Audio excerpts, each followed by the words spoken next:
ang mga kwento ng pag-ibig, kwento ng buhay, at kwento ng pag-asa dito sa Barangay Love Stories. Love Stories.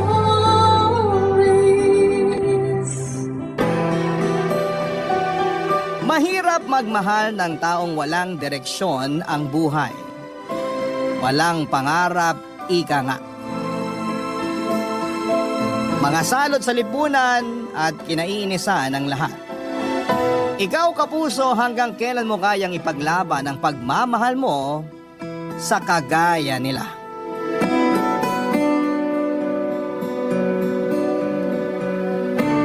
Dear Papa Dudut, madalas kapag nagmamahal tayo ay marami tayong nasasagasaang tao.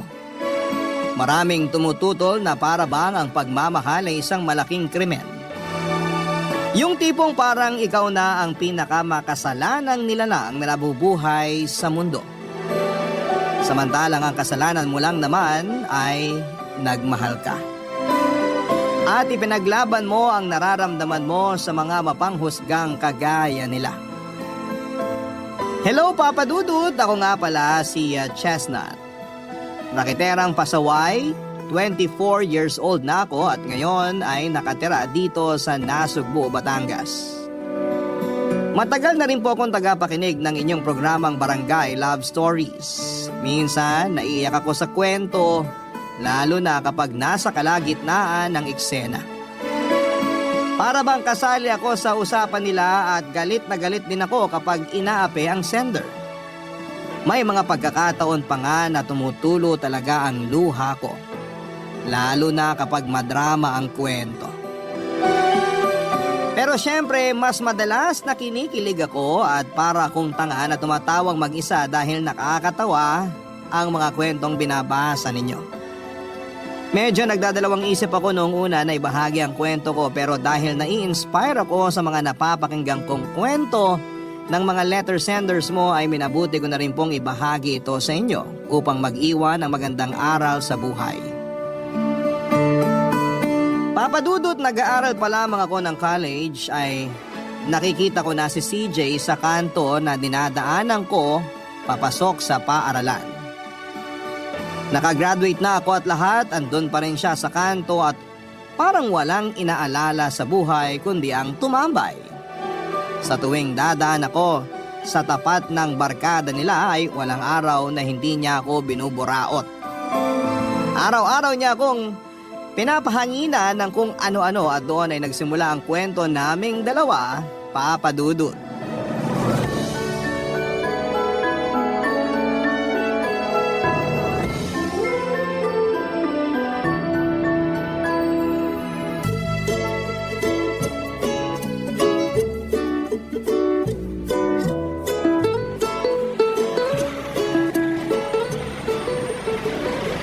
Hello, crush!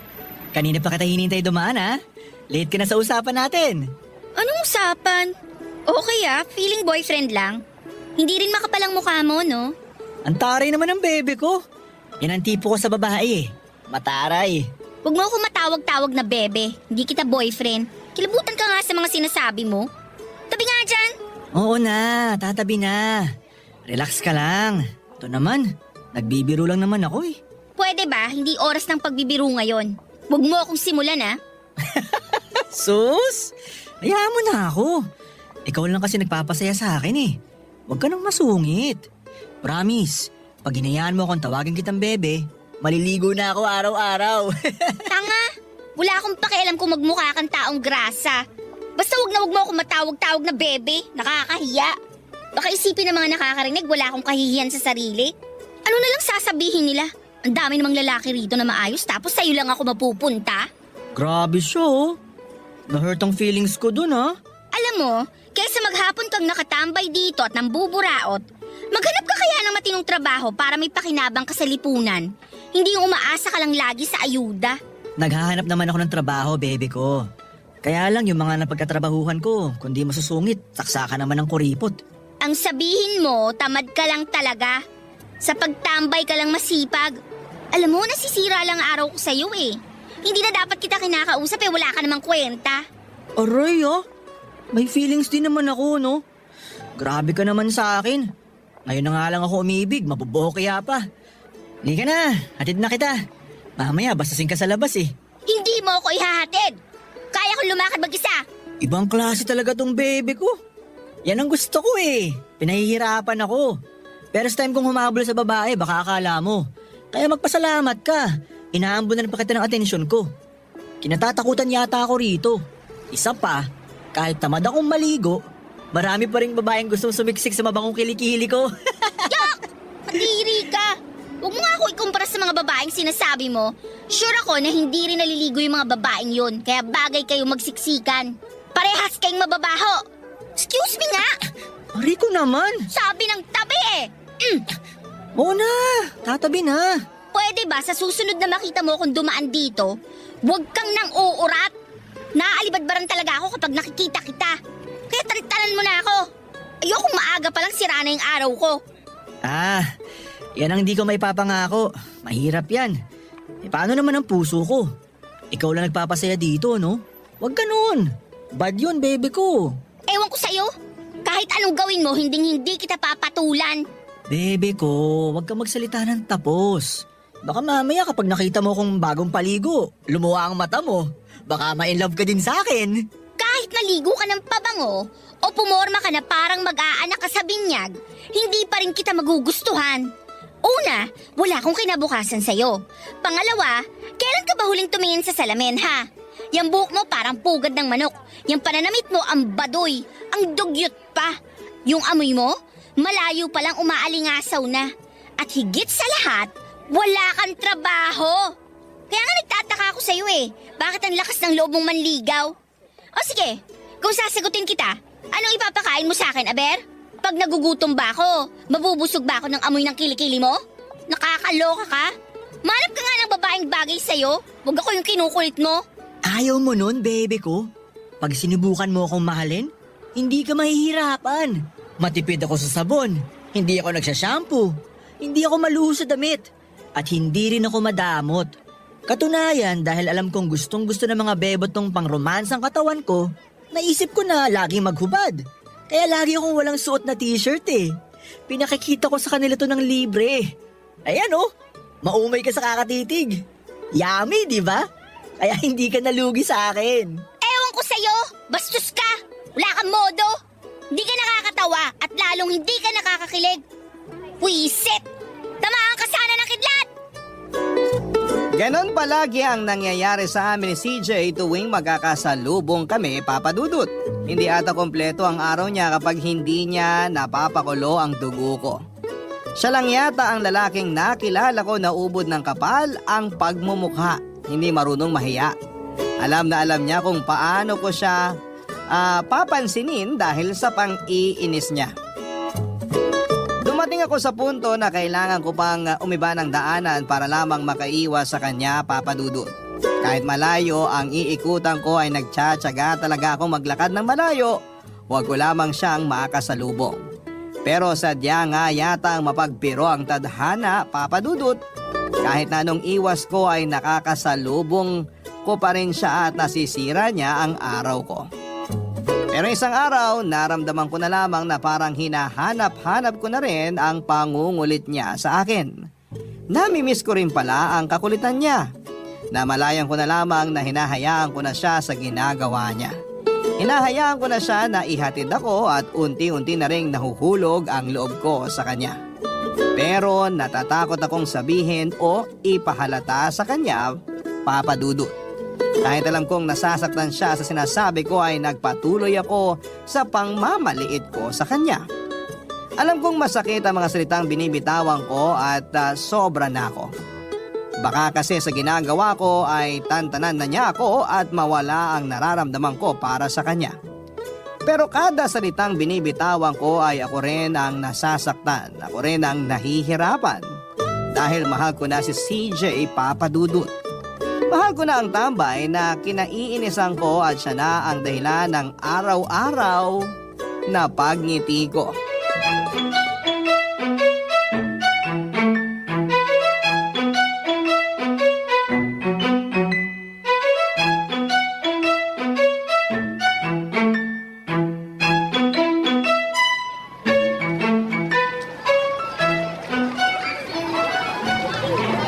Bebe ko, punta ka na ba sa palengke? Oo. CJ, may sasabihin ako sa'yo. Makinig kang mabuti ha. Sige, bebe ko. Basta ikaw magsasalita, lagi ako makikinig. Payag na akong bumuntot ka sa akin na parang aso. Pero pwede ba? Huwag mo akong tatawaging bebe ko. Nakakairita eh. Ito naman. Ano bang masama sa pagtawag sa'yo ng bebe ko? Teka, ano bang gusto mong itawag ko sa'yo? Hoy, o kaya, psst, pwede ring chestnut coconut. Ganun ba gusto mo? Ayan ka na naman sa kakornihan mo eh. Pumapayag na nga akong bumuntot ka sa akin kung ano-ano pa yung mga sinasuggest mong walang kwenta. Konti na lang masasap ako ng mukha mo. Ayoko may makarinig na tinatawag mo ako ng ganun. Hindi naman kita boyfriend at ayaw din kitang maging boyfriend, okay? Nagsasawa na kasi ako sa araw-araw mong pangungulit. Kaya payag na akong buntutan mo. Kaya sa araw-araw akong naha-high blood sa'yo. Yun lang yun.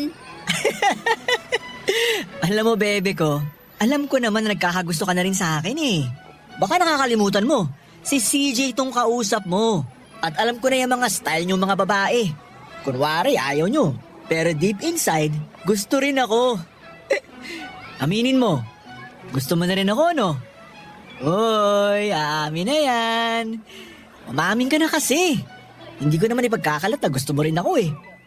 Uy, gusto niya na ako. Gusto niya na ako. Aminin mo na kasi. Utot mo, Blue. Oh, hindi ah. Red ang utot ko. Kakulay ng puso kong tapat na nagmamahal sa'yo. Ano yun? Feeling mo nakakatawa ka nun? Bahala ka na nga sa buhay mo. Pag di ka pa tumigil dyan, hindi na kita papansinin kahit kailan. Kaya mo? Di nga. Aminin mo na kasi para matapos na to.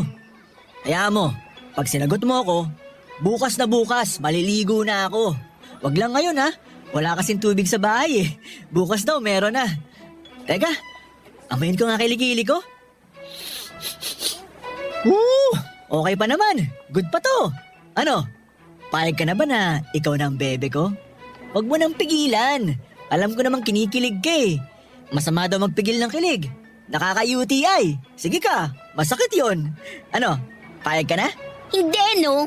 Pal na mukha nito. Taas naman ang pangarap mo. Eto naman. Alam ko naman na alangan ako sa'yo eh. May pinag-aralan ka, samantalang ako, eto, dakilang tambay lang. Oo, makapal ang mukha ako na mag-ambisyon ng isang kagaya mo. Pero anong magagawa ko? Tinamaan talaga ako sa'yo eh. Sige na, pumayag ka na maging girlfriend ko. Magbabago ako para sa'yo. Maghahanap ako ng trabaho hanggang sa may pagmalaki mo rin ako sa pamilya mo.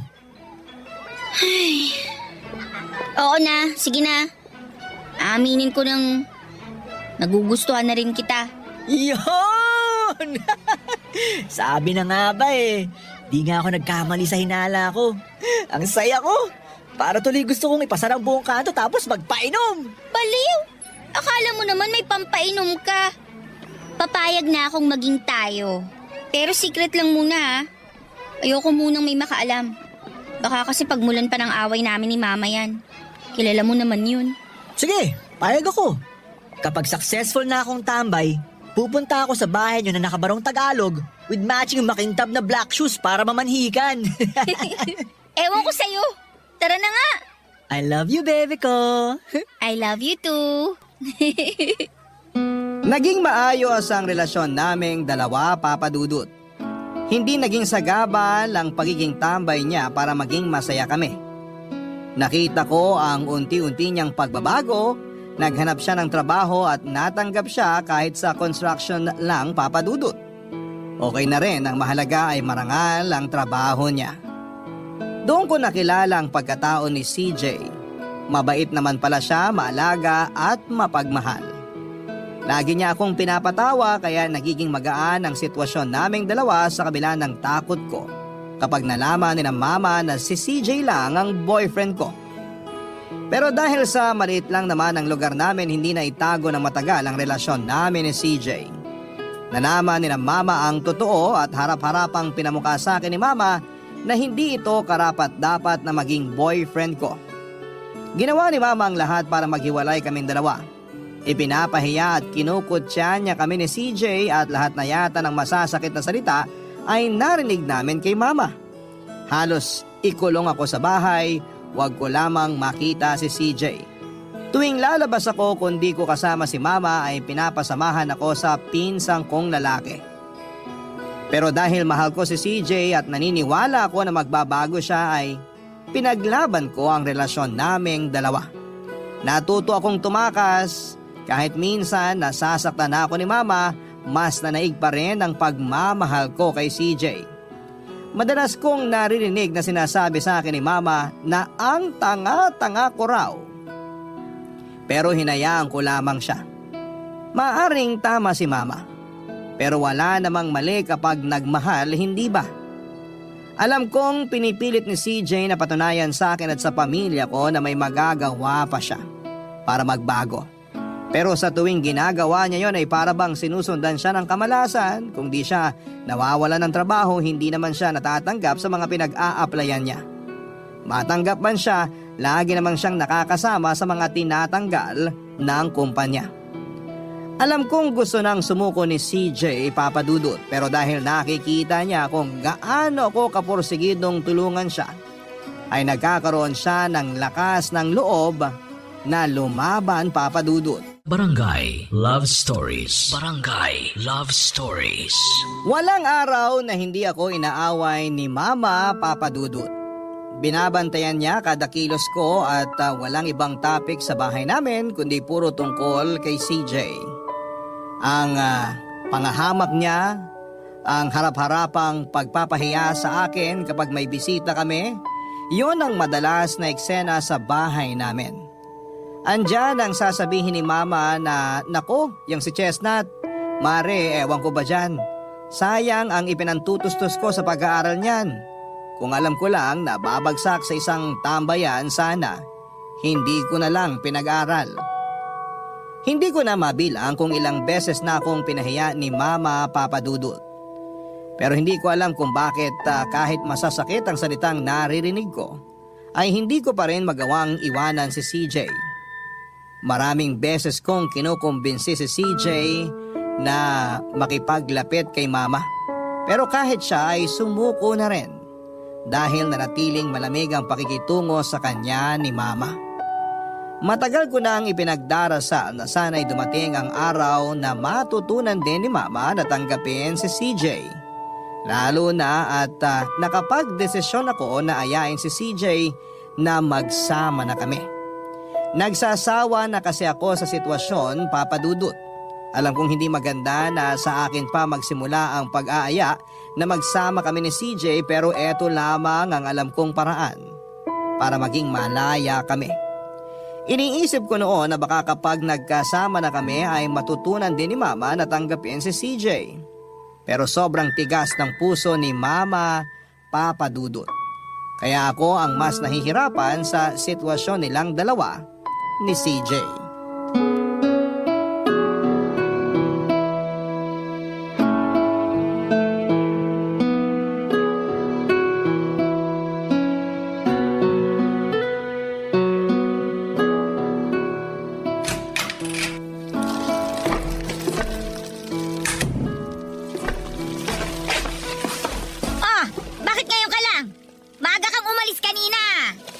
Dumiretso pa ho kasi ako kay na Loida.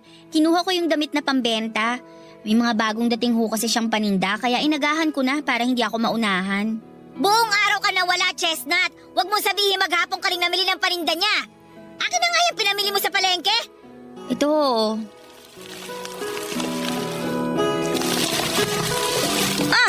Tingnan mo tong gulay na binili mo. Lanta na. Mukhang kanina pang umaga mo pa ito nabili tingnan mo tong mga gulay sinayang mo. Hinintay pa kasi namin ni Loida yung magde-deliver ng mga damit. Nandun na din naman po ako kaya hinintay ko na. Pasensya na po kayo. Bihira. Tingnan mo tong isda. Konti na lang maputla na ang hasang. Umamin ka nga sa akin. Kasama mo na naman kanina yung boyfriend mong tambay, ano? Ma, pagtatalunan na naman ba natin si CJ? Hindi natin pagtatalunan ng tambay na yan kung iiwasan mo. Wala kang kinabukasan doon. Bakit ba napakatigas ng ulo mo? Ma, mabait ho si CJ. Pinipilit naman ho niyang magbago. Naghahanap naman ho ng maayos na trabaho yung tao. Naghahanap ng trabaho? Paano makakahanap ho yon. Hindi mo ba nakikita ang itsura? Mukhang sanggano. Hindi mo nga yata alam kung nasaan ang mga magulang ng tao na yon eh. Ano bang nagustuhan mo ron, ha, Chestnut? Hindi kita pinag-aral sa maayos na eskwelahan para lamang mauwi sa isang tambay na kagaya niya. Ano ba? Bakit ba galit na galit kayo kay CJ? Wala naman siyang ginagawang masama sa inyo. Pinipilit niyang ilapit ang sarili niya sa inyo, kayo lang ang may ayaw. Hanggat hindi ka nagigising sa katotohanan na walang kwenta ang boyfriend mo na yon, hindi kita titigilan. Nanay mo ako! Sa unang kita ko pa lang sa lalaking yon, alam kong wala siyang magandang may dudulot sa'yo. Kapag hindi mo tinigilan ang kagagahan mong yan, ako ang gagawa ng paraan para maghiwalay kayo. Hindi niyo pwedeng gawin yan, Ma, dahil ako ang makakalaban niyo. Mahal ko si CJ at wala kayong magagawa kundi tanggapin siya sa ayaw niyo at sa gusto. Mahal? Mabubusog ka ba ng pagmamahal kapag wala ka na makain? Pag naging asawa mo yon, anong mangyayari sa'yo? Ikaw ang maghahanap buhay? Pwede ba, Chestnut? Huwag mo masabi-sabi sa akin yung mahal-mahal na yan, ha? Manahimik ka! Alam mo kung nabubuhay lang ang papa mo? Kung nabubuhay lang si papa, mauunawaan niya ako. Kayo lang naman ang ganyan eh. Masyado kasing mataas ang standards niyo. Mataas ang standard? Aba, ay masisisi mo ba ako? Pinag-aral kita sa magandang paaralan para maging maganda ang kinabukasan mo. Tapos ano? Magbo-boyfriend ka lang ng inutil? Ma, wala akong pakialam kung inutil si CJ sa paningin ninyo. Ang alam ko lang mahal ko siya at nakapagdesisyon na ako. Magsasama na kaming dalawa. Ano? Magsasama na kayo? Tapos ano? Ikaw ang magpapalamon sa kanya? Buang ka na ba talagang babae ka? Oo, Ma. Ako magpapalamon sa kanya. Ako ang gagawa ng paraan para maging maayos ang buhay naming dalawa. Ako ang tatayong lalaki at tutulungan ko siya para magbago at para matuto siyang magbanat ng buto. Gagawin ko yun, Ma, para hindi naman nakakahiya sa inyo. Bobo ka! Anong katwiran yon? Tanga-tanga ka! Ang galing din magturo ng kabastusan ng boyfriend mo, no? Ako na sarili mong ina, nagagawa mong bastusin dahil sa isang walang kwentang tao? Hindi ako bastos, Ma. Ipinaglalaban ko lang kung ano yung palagay kong tama. Magsasama kami ni CJ at wala na kayong magagawa. Ayoko! Hindi ako papayag! Ayoko sa kanya! Tapos! Hindi ako papayag na sasama ka sa lalaking yon! Hindi ako papayag na maging miserable ang buhay mo kasama ang lalaking yon! Miserable agad, Ma? Hindi niyo pa nga kilala yung tao, ganyan agad ang sasabihin ninyo. Hindi ko na kailangang kilalanin ang kagaya niya. Dahil unang kita ko pa lang sa kanya, ha? Alam kong hindi na mapagkakatiwalaan ang lalaking yon. Kaya kahit anong sabihin mo, hindi pa rin ako papayag na ipagpatuloy ang kalokohan mong yan. Hindi rin ako papayag na pigilan niyo ako sa gagawin ko, Ma. Tanggapin niyo na lang na nagmamahalan kaming dalawa. Patutunayan namin sa inyo na magiging maayos ang buhay namin at hindi namin kakailanganin ng tulong ninyo. Binabalaan kita, Chestnut! Kapag ipinagpatuloy mo ang kalokohan mong yan, kakalimutan kong anak kita! Sinasabi ko sa'yo! Sige, Ma! Kalimutan yung anak niyo ako! Total, diyan ka naman magaling eh! Kung tutuusin, wala naman talagang problema rito! Hindi niyo lang matanggap na tambay lang ang boyfriend ko! Alam mo, Ma? Kung pagbibigyan niyo lang ang sarili niyo na makilala si CJ, makikita niyo na mabuti siyang tao! Makikita niyo kung bakit pilit ko siyang ipinaglalaban! Ay, hindi! Hindi ko papayagan ang kalokohan mong yan! Sige na! Linisin mo na yung karne at magluluto na ako ng hapunan. Para sana sa pananghalian yan eh. Pero dahil inuna mo pa ang pakikipaglandian sa boyfriend mong tambay, o eto, naging panghapunan na yung dapat na pananghalian natin. Buisit! Tama na, Ma! Ikaw ang tama na, Chestnut! Tama na ang kagagahan mong yan! Ayusin mo na mga pinamili mo at magluluto na ako! Ma, pagbigyan mo ko! Pangako, kapag hinayaan mo kami ni CJ, gagawin ko lahat ng gusto nyo. Hindi na ako tatakas, hindi na ako aalis. Papupuntahin ko na lang dito si CJ sa bahay. Hindi! Mas lalong hindi ko kaya na pupunta dito ang lalaking yon. Isipin ko pa lamang na nasa loob ng pamamahay ko ang lalaking yon, naaalibad-barad na ako. Mahal ko si CJ, Ma. Mahal na mahal ko siya. Hindi ko kaya na mawala siya sa akin. Hindi ko kaya, Ma. Hindi mo kaya? Bakit? Mamamatay ka ba kung mawawala ang batugan na yun sa buhay mo? Kaya pala ganun na lang ang sinasabi ng mga kapitbahay natin eh. Ikaw naman pala talaga ang naghahabol sa inutil na yon. Hindi ka ba nahihiya sa sarili mo? Kababae mong tao, parang ikaw pang lumalabas na patay sa gago na yon. Umayos ka nga, Chestnut! Pag ako nainis talaga, ipagugulpi ko yung lalaking yun eh! Yan ang huwag niyong gagawin, Ma! Dahil baka... Baka ano? Ha? Baka ano? Ako pa ngayon ang tinatakot mo? Ha? Sobra lang ginagawa mong kabastusan sa akin ah! Nanay mo ako! Dahil lang sa lalaking yun, nagagawa mo akong lapastanganin ng ganyan? Hindi ka ba naaawa sa akin? Mahal mo ang lalaking yun? Eh ako! Mahal mo ba ako? Mahal kita, Ma. Kaya lang, sawang-sawa na ako. Lagi mo nalang pinamumukha sa akin kung gaano ka walang kwenta si CJ. Imbis na kilalanin niyo muna yung tao, mas pinakikinggan niyo pa ang sinasabi ng iba. Mas naniniwala pa kayo sa mga chismosa. Ako ang anak mo, Ma. Dapat sa akin kayo naniniwala. Kahit anong gawin mo, hindi ko magugustuhan ang lalaking yun para sa'yo. Kapag ipinagpilitan mo ang gusto mo, mamumuhay kang mag-isa. Tandaan mo yan! Sige, ipagpatuloy mo ang kahibangan mo sa lalaking yan. Kalilimutan ko talaga na anak kita. Ma, hindi naman natin kailangang umabot sa ganun eh. Hanggat ipinagpipilitan mo ang kalokohan mo sa lalaking yon, mawawala ang katahimikan sa bahay na ito. Sige na, ayusin mo na yan at magluluto na ako. Tigilan mo na yung kakadrama mo. Busalan ko yung bunganga mo nang makita mo eh. Kanina pa ako nagugutom at kanina pa ako busit sa'yo.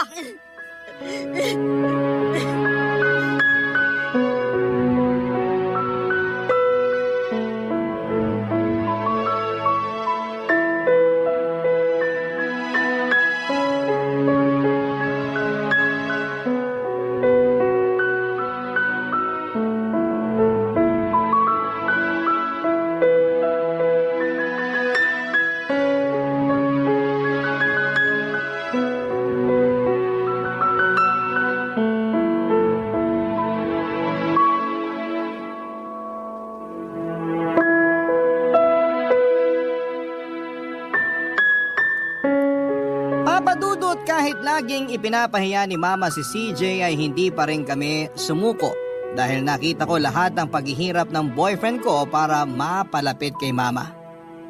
Nakita ko rin kung paano niya pinapahalagahan ang relasyon namin. Pero kahit na anong gawin niya, lagi siyang nawawala ng trabaho.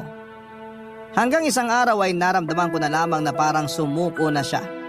Pero pilit ko pa rin pinaparamdam sa kanya na kahit na anong mangyari, andun lamang ako para sa kanya. Na hindi ako bibitaw at mahal ko si CJ Papadudut. Kaya kahit na anong mangyari, ipaglalaban ko siya. Siya lang ang lalaking minahal ko kaya hindi ako papayag na mawala siya sa akin dahil lang sa pagiging tambay niya. Ginawa ko ang lahat pero parang hindi naging sapat yon para kay CJ Papadudut. Sumuko na siya. Sinabi niya sa akin na hindi na niya kaya, na ayaw na niya. Natapusin na namin ang aming relasyon. Nasaktan ako ng sobra, pinaglabang ko siya tapos mauuwi lang din pala sa wala ang lahat. Papadudot umalis si CJ nang hindi nagpapaalam sa akin. Hindi ko alam kung saan siya pumunta. Walang makapagsabi kung nasaan siya at tinanong ko ang mga kabarkada niya pero tikom ang bibig ng mga ito. Walang gustong magsalita. Sobrang sakit ng ginawa niya sa akin, Papadudot, parang gumuho ang mundo ko. Nawalan ako ng gana sa lahat ng bagay at ayaw ko makipag-usap kahit na kanino. Kahit sina Mama ay hindi na rin alam ang gagawin sa akin. Nagkukulong ako sa kwarto at halos hindi makakain. Si CJ ang buhay ko. Si CJ lang ang gusto kong makasama habang buhay. Kasi hodang ayaw ng lahat sa kanya, ang alam ko lang ay mahal ko siya at hahanapin ko siya. Ipaparamdam ko pa rin sa kanya na nandito lamang ako kahit na ilang beses pa siyang sumuko. Gano'n naman ang pagmamahal, hindi ba? Hindi sumusuko. Hinanap ko siya at halos galugarin ko ang buong Batangas para lang makita siya. Pero sadyang mailap sa akin ang pagkakataon. Nahirapan akong makita siya hanggang isang araw, naimbitahan ako ng isa kong kaibigan sa San Juan. Habang naglalakad kami ng kaibigan ko ay bigla akong kinamahan nang matanaw ko sa loob ng isang restaurant si CJ. Kilalang kilala ko si CJ Papadudut, kaya nagmamadali akong pumasok doon. Hindi ko na inisip kung ano ang ginagawa niya doon. Kung nagtatrabaho ba siya o kung tumatambay lang din gaya ng nakagawian niya sa lugar namin. Nagulat pa siya nang makita niya ako, Papa Dudut. Parang gusto niya akong iwasan pero nakipag-usap pa rin siya sa akin dahil nasukol ko na siya. Haggard ang itsura niya at parang medyo pumayat siya. Gusto ko siyang yakapin pero nagpigil ako. Kaya kahit miss na miss ko na siya ay pinigilan ko ang sarili ko.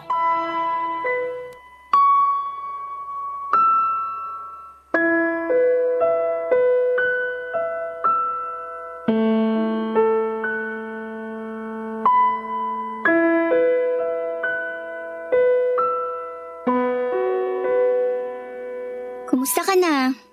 Eto, okay naman. Ikaw, kumusta ka na? Hindi ako mabuti. Alam mo naman siguro kung bakit, di ba? Chestnut, mahal kita. Alam mo naman yun, di ba? Pero, pagod na ako. Ayoko na. Hirap na ako. Lahat na lang na ginagawa ko, walang nangyayari. Maigi pa nung tambay ako, wala akong pinoproblema. Ganun na lang yon? Susuko ka na lang kaagad? Akala ko ba kaya natin? Akala ko ba sasamahan mo ako habang buhay? Asa na yung CJ na una kong nakilala? Yung masiyahin, yung lagi akong pinapatawa, yung hindi sumuko na suyuin at ligawan ako. Wala na yon. Hindi ko na rin alam kung saan napunta ang gagong yun. CJ, ano ba? Ano bang nangyayari sa'yo? Bakit ka ba nagkakaganyan? Mahal kita. Hindi pa ba sapat yun? Hindi pa ba sapat yun para lumaban ka? Akala ko ba matibay ka? Asan na yung yabang mo nung kinukulit mo ako? CJ, huwag naman ganito. Ay, hindi mo pa ba nakikita? Talo na ako. Wala na mangyayari sa akin. Tama ang mama mo. Habang buhay na akong tambay. Walang patutunguhan ng buhay. Ang labo mo naman eh. Pumasok ka sa buhay ko, tinanggap kita, ipinaglaban kita. Ginawa ko ang lahat tapos ganito lang ang gagawin mo? CJ, simple lang naman ang problema natin eh. Bakit ba kailangan nating palakihin? Simple? Kahihiyan mo na kataya dito. Kapakanan mo.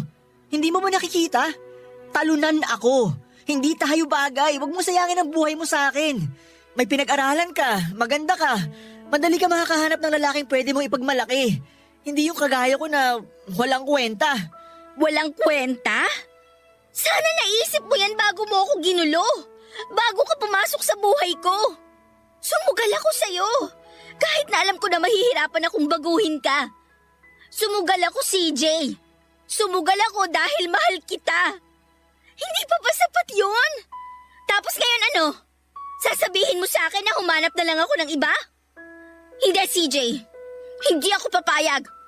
Nagawa ko ng sumugal noon. Susugal uli ako ngayon. Chestnut, ayoko na. Ano bang mahirap intindihin sa sinabi ko? Ayoko na. Maghiwalay na lang tayo. Alam kong masakit dahil sa halip na ikaw makipaghiwalay sa akin, ako pa nakikipaghiwalay sa'yo. Pero ayaw mo kasing makinig eh. Oo, mahal kita. Pero hindi sapat yung pagmamahal na yun para manatili ako sa tabi mo. Naawa ako sa'yo sa tuwing naririnig ko ang sinasabi ng mga tao tungkol sa atin. Kapag pinagtatawanan ka nila dahil akong pinatulan mo. Masakit sa akin lahat ng yun. At hindi ko kayang makita na nahihirapan ka ng dahil lang sa akin. Wala kang kinabukasan sa akin. Wala akong maipagmamalaki sa pamilya mo. Hindi, CJ. Hindi kita iiwan. Di ba may plano pa sana tayo na magsama? Kaso bigla ka namang nawala. Bumuna tayo ng pamilya. Ituloy na natin yung plano natin na magsama at sabay tayong lalayo. Sabay tayong bubuo ng pangarap na tayo lang. Tapos ano? Kapag hindi na natin kayang abutin yung mga pangarap na yon, babalik tayo sa ganito? Uuwi ako sa inyo? Tapos aalipustahin na naman ako ng pamilya mo? Tama na, Chestnut. Tapusin na lang natin to. Hindi ako papayag, CJ. Hindi tayo maghihiwalay. Chestnut, may iba na akong gusto. Hindi ako naniniwala. Sinasabi mo lang yan para layuan kita. Totoo ang sinasabi ko. At okay kaming dalawa. Malaya kami. Maayos ang samahan namin. Pareho kaming walang direksyon ng buhay. Okay na yun. At least hindi ako napapahiya. At hindi ko na rin kailangan magpakahirap para lang magustuhan ako. Paano ako? Ha? Gano'n na lang yon? CJ, hinanap kita. Kinalimutan ko ang pride ko. Ipinaglaban kita. Alam ko na masasaktan ka. Aaminin ko, mahal pa rin kita. Pero kailangan kong lumayo para makita mo na hindi ako karapat-dapat sa pagmamahal mo. Para maramdaman mo na kaya mo naman pala na wala ako. Masyado nang komplikado ang lahat. Sige na, umuwi ka na. Baka mamaya hanapin ka na ng mama mo. Awayan ka na naman dahil sa akin. Kalimutan mo na ako. Darating na rin ang girlfriend ko. Mamaya dito pa kayo magpang-abot. Hindi ako aalis dito, CJ, nang hindi ka kasama. Magkagulo na kami ng babae mo kung magkakagulo kami. Wala akong pakialam. Basta hindi ako aalis. Umalis ka na. Kahit anong gawin mo, hindi na magbabagong isip ko. Ayoko na mabuhay na komplikado kasama mo. Kalimutan mo na ako. Wala ka mapapala sa akin. Kahit anong sabihin mo, hindi ako aalis dito. Kahit pa sabihin mo na hindi mo ako mahal, hindi pa rin ako naniniwala sa'yo. Kukulitin kita kagaya ng ginawa mo sa akin noon. Hindi ako papayag na hindi kita kasama. Ikaw ang bahala. Basta ako. Ayoko na. Nasabi ko na sa'yo lahat ng gusto kong sabihin. Wala na tayong dapat pag-usapan. Umuwi ka na sa nanay mo.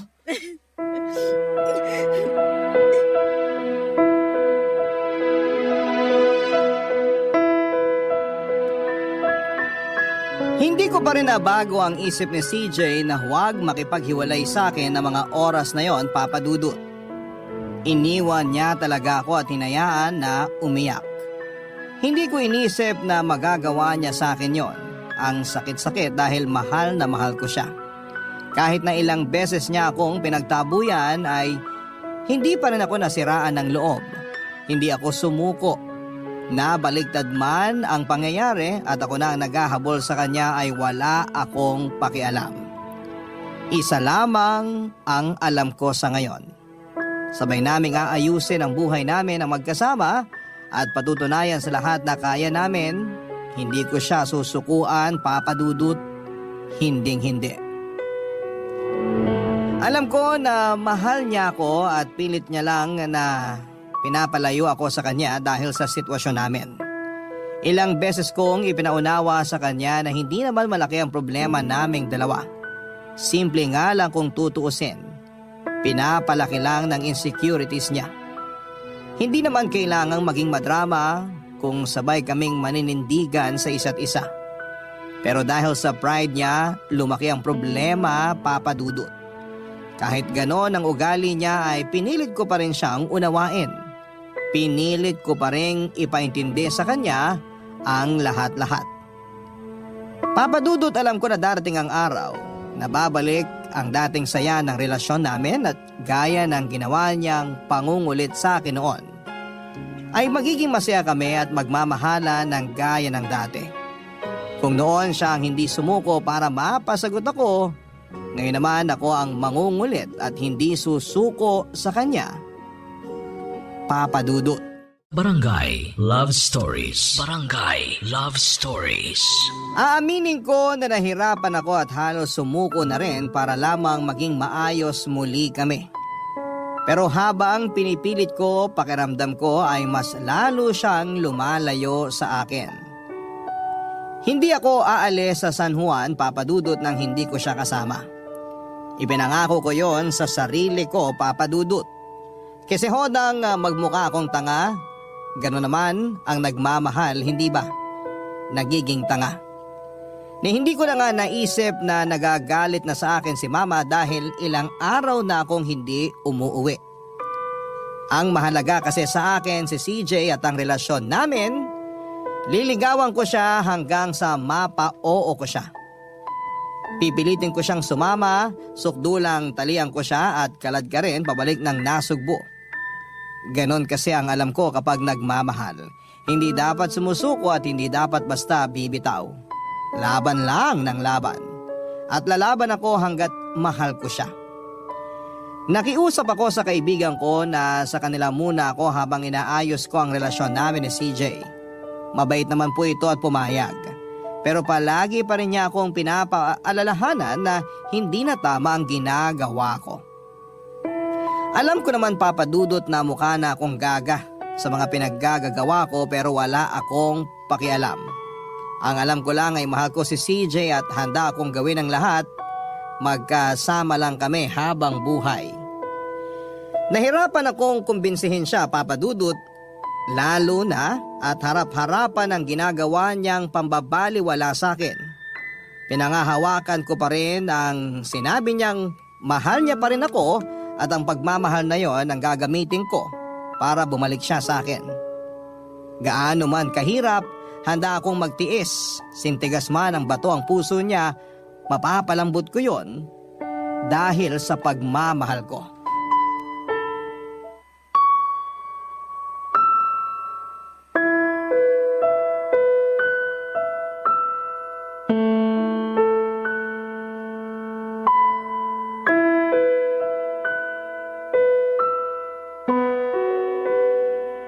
CJ, mahal kita. Huwag mo naman akong pahirapan ng ganito. Chestnut, huwag kang umiyak dito. Baka akalain ng mga dumadaan, inaano kita. Wala akong pakialam sa kanila. CJ, mahal kita. Magsama na tayo. Ako ang bahala sa lahat. Ako ang bahala kay Mama. Sige na, pumayag ka na.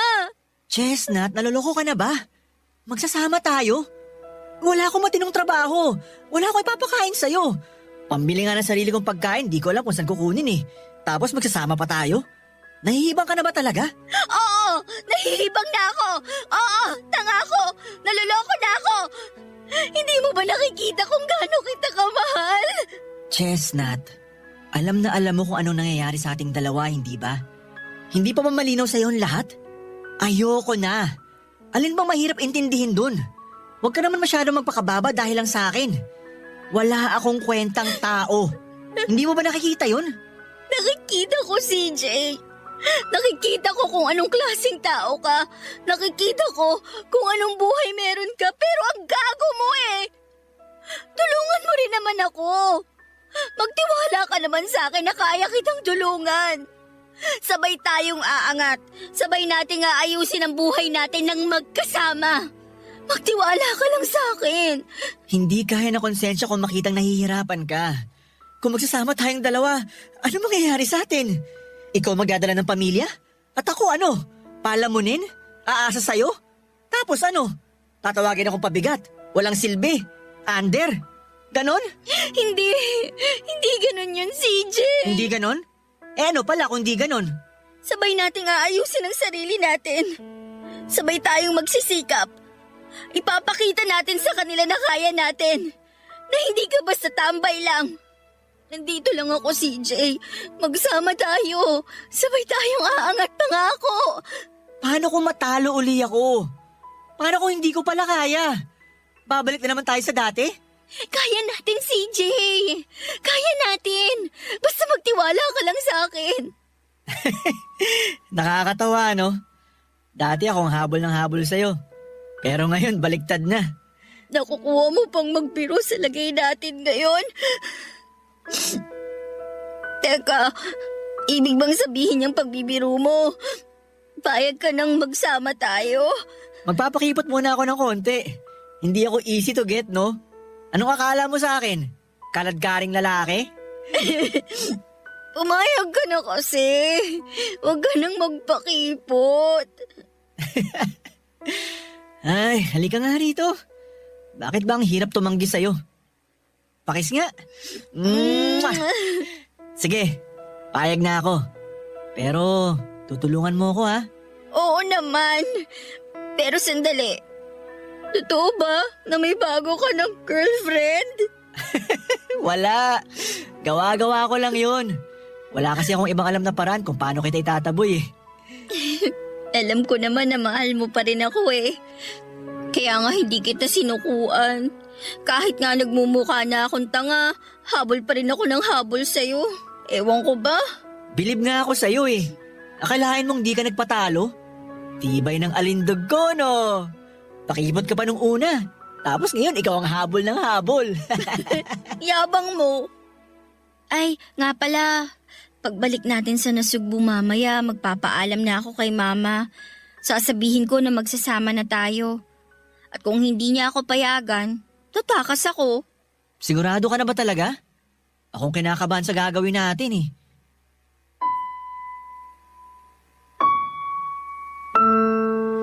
Papadudot nagbunga ang mga ginawa kong pangungulit kay CJ. Napilit ko siyang sumama sa akin pabalik ng Nasugbo at nagsama kaming dalawa. Humanap kami ng bahay na malayo sa dati naming tinitirhan. Nagtayo ako ng malit na negosyo at sa una medyo mahirap dahil pareho pa kaming nag-a-adjust. Pero alam ko na unti-unti ay matututunan naming pareho ang mga dapat at hindi namin dapat gawin. Aaminin ko noong una ay nahihirapan ako pero kalaunan ay natutunan na rin namin ang tamang pagpapatakbo ng negosyo. Naging maayos ang aming samahan. May mga kaunting pag-aaway pero nakita ko kung gaano niya sinubukang magbago. 1 taon na kaming nagsasama Papadudot pero nakita ko kaagad kung gaano kahina ang loob niya. Lalo na kapag matumal ang benta namin o kaya naman pag dumarating ang santambak na mga bayarin. Nakakasawa din pala minsan Papadudot habang ikaw ay ipinapakita mo sa kanya na matatag ka. Siya naman na lalaki ang napakahina ng loob. Minsan gusto ko nang sumuko at gusto ko nang umuwi sa nanay ko at sabihin na Nay, tama ka. Natanga ako na pinatulang ko si CJ pero andito na ako eh. Wala na akong magagawa. Lalo na at madadagdagan na kami Papadudot. Buntis ako. Kapag ngayon pa ako nang hina malamang bukod sa kangkungan kaming lahat pupulutin, lalo akong pagtatawanan ng mga tao at ng pamilya ko dahil sa pagpili ko sa maling tao. Napapagod ako Papadudot pero hindi ako sumusuko. Lumaban ako at pinilit unawain ang sitwasyon. Alam ko na darating ang araw na magiging maayos din ang lahat. Magiging maganda rin ang buhay namin ni CJ kahit na patuloy siya ang inaalipusta ni Mama kahit malayo na kami sa kanya.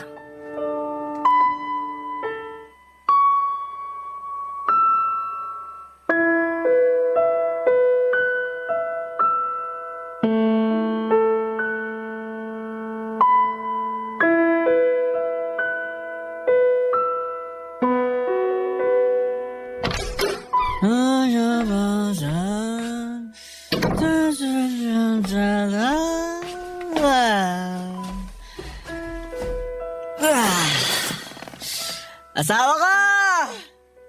Asawa ko! Halika rito! Saan ka galing? Bakit ka naglasing? Halika dito sa tabi ko. Mag-usap tayo. Matulog ka muna. Mamaya na tayo mag-usap. May ginagawa ako. Upo ka dito sa tabi ko. Dahil may chismis ako sa'yo. Alam mo ba? Nakita ko nanay mo kanina. Nagmano ako sa kanya. Galing ka ron sa atin? Oo, bumisita ako. Namiss ko kasi mga tropa ko eh. Hindi na ako nagpaalam sa'yo kasi busy ka kanina. O anong sabi ni Mama? Wala naman. Inalipos na lang naman niya ako. Tinawag pa rin akong palamunin at pabigat sa harap ng maraming tao. Ayos talaga yung nanay mo, no? Walang tigil ang bunganga. Walang kakupas-kupas sa pangmamaliit sa akin. Ano bang kailangan kong gawin para magustuhan ako ng nanay mo? Sinikap ko naman Sinikap ko na magbago. Pero ano magagawa ko?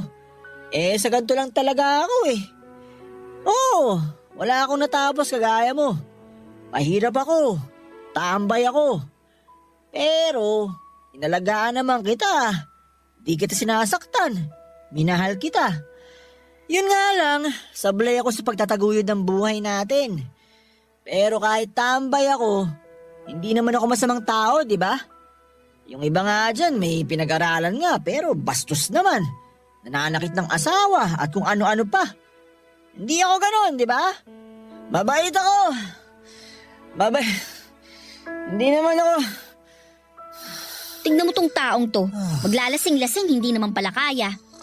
Nakakapagod na mga gawain dito sa bahay, nakuha pa nitong maglasing. Wala talagang konsiderasyon. Ay. Hoy CJ, gumising ka nga dyan. Teka, aalalayan kita. Nung ka na sa kwarto matulog. Umayos ka nga, ano ba? Ang bigat-bigat mo CJ, ano ba? Sandali! Uy! Nasusuka ako! Punta lang ako CR! Ay, buwisit! Nasaan ba yung cellphone ko? Matawagan nga si Mama.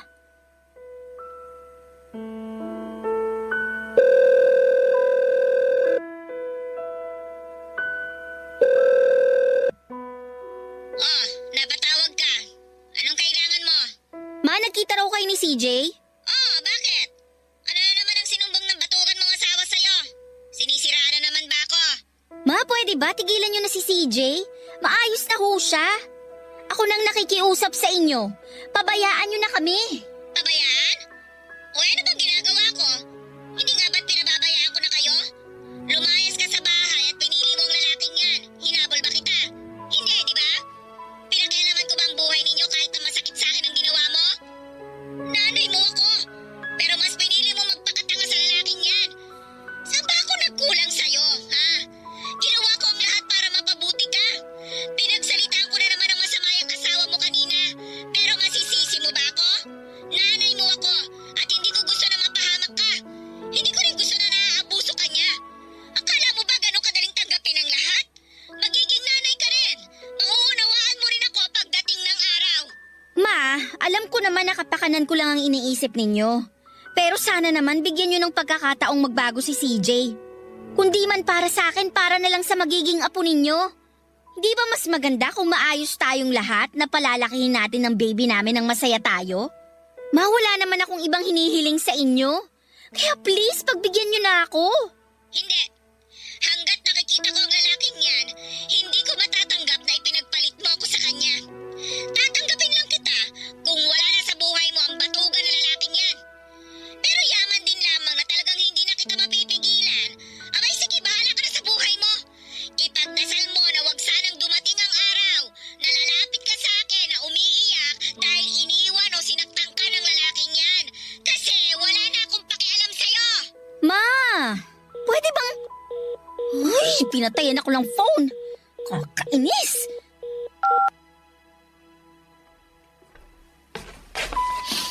Ay, guminahawa pakiramdam ko matapos kong sumuka. Mahal, nung oras na? Mag-aalas 9 na ng gabi. Maglinis ka na ng katawan mo at kakain na tayo. Di ka ba kumakain? Hindi pa. Hinintay talaga kitang dumating para may kasabay akong kumain. Hindi mo na sana ako hinintay. Alam mo naman na hindi ka dapat nagpapalibas ng gutom eh. Masama sa buntis sa nalilipasan. Ay, nga pala. Bebe ko, pasensya na kanina. Namiss ko lang talaga yung dati nating lugar, kaya pumasyal ako. Nayaya kasi ako ng mga tropa. Pero promise, di na mauulit. Siguraduhin mo ah. Maupo ka na, kumain na tayo. Simula sa araw na to, di na ako magpapasaway. Pipilitin ko maging matatag para sa'yo at para sa magiging baby natin. Pero bebe, yung kay mama mo, hindi ko maipapangako na hindi ko siya papatulan paminsan-minsan ha. Pero gagawin ko pa rin ang lahat para mapatunayan sa kanya na kahit ganito lang ako, pwede pa rin ako magbago. Basta bebe, wag mo kong susukuan ha. Ay, salamat din, bebe. Mula ngayon, sabay nating aayusin ang buhay natin. Magsisikap tayo para sa anak natin. Magsisikap tayo para sa pamilya natin. At si Mama, hayaan na lang muna natin siya. Darating ang araw na hindi rin makakatiis at lalapit din sa atin yun. Lalo na kapag nakita niya ang apo niya. Pakis nga ako? I love you, bebe. I love you too, bebe. Kain na tayo. Uy, mukhang masarap ng luto mo ah. Nilagang baboy. Sakto sabaw nito. Pampababa ng amats.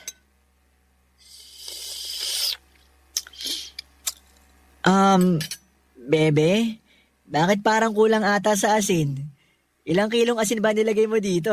Wala bang lasa? 5 kilo na nilagay ko dyan ah. Kulang pa ba sa alat? Hayaan mo, sa susunod, 1 banyera ng lalagay ko. Papadudot, matagal na panahong hindi kami nagkausap ni Mama. Nabalitaan ko sa dati naming kapitbahay na umuwi muna ito sa La Union sa mga kapatid niya. Alam kong hindi niya kaagad matatanggap ang ginawa ko sa kanya kaya hindi ko na rin muna siya kinulit pa. Alam kong darating ang araw na matatanggap niya rin si CJ. Naunawaan ko naman ang ipinakita ni Mama sa akin. Kapakanan ko lamang ang iniisip niya pero minsan ay nagagawa talaga nating sumuway sa magulang para mapagbigyan ang kagustuhan natin. Ngayon ko lamang napatunayan na sadyang mahiwaga ang pag-ibig, Papa Dudut. Kapag ang puso ang natutong magmahal, ika nga sa kanta wala ka nang magagawa kundi ang sundin ito. Mahirap palang labanan ng pag-ibig. Talaga nga palang hahamakin ang lahat, masunod lamang ang tibok ng puso. Sa ngayon, Papa Dudut, ay maayos na ang naging negosyo namin ni CJ, lalo na at nauso ang live selling sa internet. Mas napadali ang aming pagbebenta ng mga paninda namin. Sa umpisa ay medyo matumal dahil bago pa lamang kami pero kalaunan ay dumami po ang aming followers at nakakabenta na kami ng marami. Si CJ ang naging taga-deliver ko at kumuha kami ng hulugang motor. Siya na ang nagpipick up at nagdi-deliver ng mga paninda namin. Nakita ko ang bagong CJ, Papa Dudut, at alam ko na kapag dumating ang araw na magkita ulit sila ni Mama ay hindi na siya nito mamaliitin. Responsable at mapagmahal na asawa na ang bagong CJ na haharap sa kanya. Hindi na po yung mukhang dugyot at mabaho. Marunong na ring maligo at hindi lang isang beses sa isang araw, 3 beses paminsan lalo na at galing sa labas. Masaya ako sa nakikita kong pagbabago niya, Papa Dudut, at alam ko rin na alam na ni Mama na maayos na ang buhay namin. Hindi na ako magtataka na isang araw ay bigla na lamang itong susulpot sa pintuan namin. Sa galing ba naman ng sagap ng mga chismosa sa amin? Imposibleng hindi nila malaman ang nangyayari. Lalaki ang naging unang anak namin, Papa Dudut. Kamukhang kamukha siya ni CJ. Ganon pala ang pakiramdam kapag nanay ka na. Tama si Mama, gagawin mo ang lahat para sa anak mo, mapabuti lamang siya. Ngayon ko naunawaan si Mama. Yun nga lang, iba kami ng pananaw pagdating sa pag-ibig dahil para sa akin ay hindi natin dapat hinuhusgahan ang isang tao base sa panlabas niyang anyo. Mas dapat nating tingnan ang pagkatao nito kesa panlabas na itsura. Dahil sa pagiging porsigido ni CJ ay madali niyang natutunan ang lahat. Sinuportahan ko siya hanggang sa abot ng aking makakaya. Nakapagtayo kami ng sariling bahay, maliit nga lang pero tamang-tama lang sa amin. Nabayaran rin namin ang motor na hinuhulugan at nagbabalak na rin po kaming kumuha ng isa pang para may katulong si CJ sa pagdi-deliver. Nakakatuwa lang isipin, Papa Dudut, na ang dating tambay, delivery boy na ngayon ng sarili niyang negosyo. Maraming salamat po sa pagbasa ng sulat ko, Papa Dudut, at sa mga kabarangay ko na natatakot magmahal. Dahil mababa ang estado ng buhay ng taong minamahal nila, huwag po kayong matakot. Ipagpatuloy nyo lamang at huwag nyo silang sukuan, ipaglaban nyo sila. Huwag nyong iisipin ang sasabihin ng iba. Walang relasyong matatag agad sa una. Lahat ay dumadaan sa pagsubok, ang mahalaga ay nagmamahalan kayo at inuunawa ang isa't isa. Yun lang at sapat na para maging maligaya. Ang inyong forever kapuso at kabarangay, Chestnut. Nagustuhan ng iyong napakinggan? Ituloy yan via live stream sa www.gmanetwork.com/radio. Barangay LS 97.1